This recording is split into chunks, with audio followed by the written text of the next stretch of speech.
Ayaw paawat ng hit love team na Snowrin sa pagpapakilig kahit malapit nang matapos ang Can't Buy Me Love. Nag-uumapaw sa chemistry sina Maris Racal at Anthony Jennings sa photoshoot na yan ng Netflix. Sa interview ng streaming app, super match daw talaga ang kanilang energy kahit off-cam.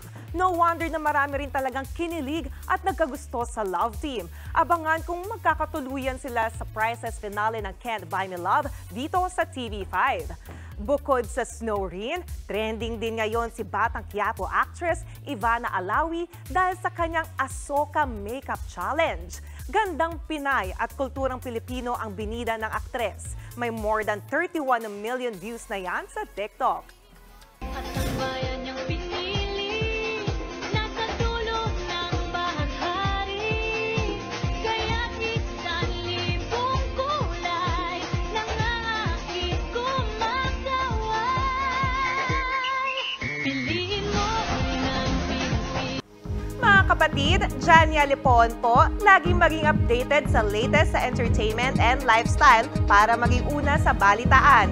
Bisitahin at mag-subscribe na sa social media pages ng News 5.